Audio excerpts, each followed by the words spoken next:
So whatever you cannot perceive through five senses, if you perceive that, then that is called as Vishesh Gyan or extraordinary knowledge. The nature of the universe can be grasped if you know the language of the inanimate, every form, how it is made. As the concerns of survival recede, human beings will naturally evolve into perceiving higher things.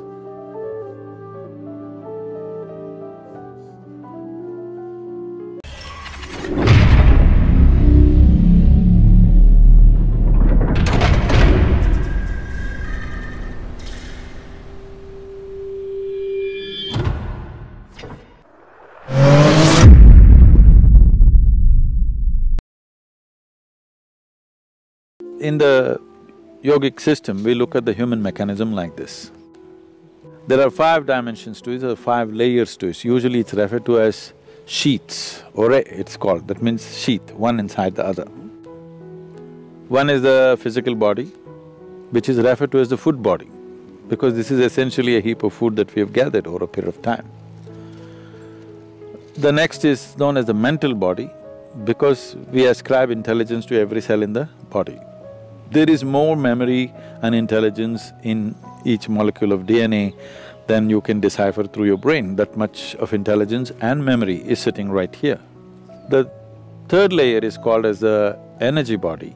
There are three fundamental aspects to it, but it's the first two which normally are experienced by most people, the right and the left, which has 36,000 on the right and 36,000 on the left, pathways or channels, which are described as nadis, which meet in 114 different major points, and these points are seen as possibilities.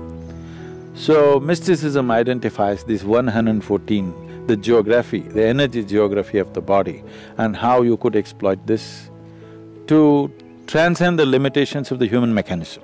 Now, the fourth layer is called as Vijnanamaya Kosha.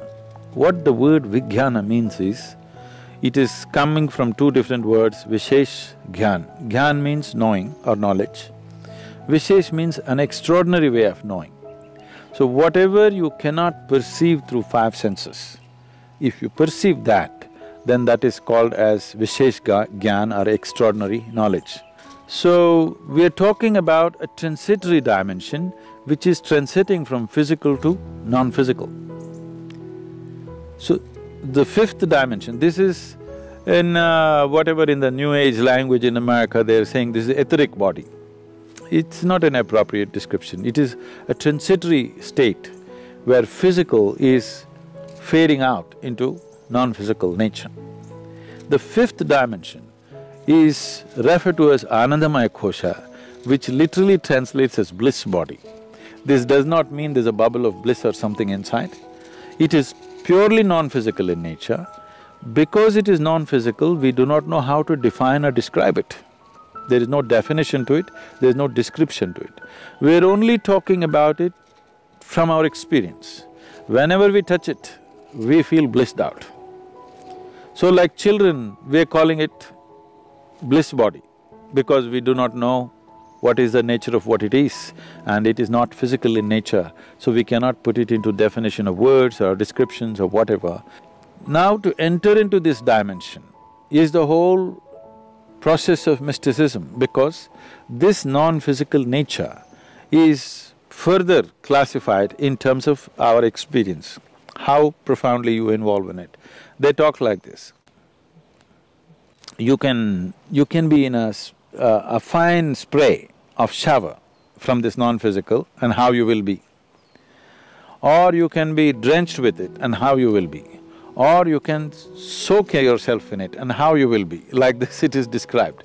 In this context, it's a… here I have to surrender my logic a little bit because that's how far my logic will go. What this means is, these are referred to as different dimensions of stillness. How can stillness be of different dimensions? For example, in our experience, If you're… normally a human being is breathing somewhere 12 to 15 times per minute. Breath is very directly connected to how the mental fluctuations happen. I don't know if science has explored this, but in our experience it's very much there. Suppose naturally, not by effort, by doing the right kind of things with your system, naturally if your breath drops below 11, then you begin to understand various reverberations that are happening around you in terms of all the subsonic sounds in which the animals are communicating becomes very obvious to you. If your breath drops below 9, naturally, without controlling it, then what the plants are exuding, the plant life, what it is doing, becomes very obvious to you. If your breath drops below 6,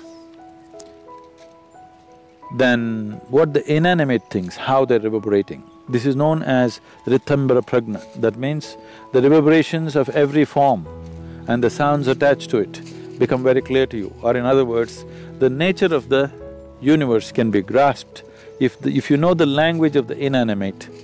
Every form, how it is made, what is its nature, what it is right now and what it will evolve into, or what it was yesterday and what it is evolved into, all this is becoming apparent to you. As the concerns of survival recede, human beings will naturally evolve into perceiving higher things. But the important thing is the level of static, because breath is a survival process. If you sit still, it goes down. The more still your body becomes, the less you breathe. If you bring your whole system to a certain level of stillness, not being in a hyperventilated state, then your perception goes on increasing. So as the stillness deepens, these are referred to as, traditionally there are various ways in which it is presented. It is usually called as it's called Rudra, Hara and Sadashiva. One is still, but he's vibrant, he's roaring. Another is still, but he's in activity still. Another is absolutely still. Now always that which is absolutely still is referred to be as the ultimate intelligence. Everything else, in its anxiety to be active, it is sacrificing its intelligence at a certain level to be in a state of action. But that which is absolutely still is considered the highest intelligence.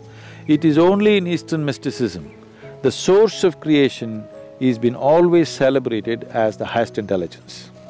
This is the biggest mistake I think modern societies have made is, people were told, God is compassion, God is love, God is generosity. These things mean something to you only when you don't have them. If you're not loved, you will look up, God should love you. If you're not fed well, you want a generous God. If you are down in some way, you want a compassionate God. But if you don't make any assumptions, if you look at a blade of grass, if you look at a flower, if you just look at the structure of an atom, one thing is, the source of creation is the highest level of intelligence that you can ever recognize anywhere. If you look at the creation, it is smack with intelligence all over the place. If we had only told people God is intelligence, we would have had a more sensible world. That's what I'm thinking and that's what I'm trying to bring it into people's experience, that the source of creation is the intelligence. If you recognize that, you try to emulate that.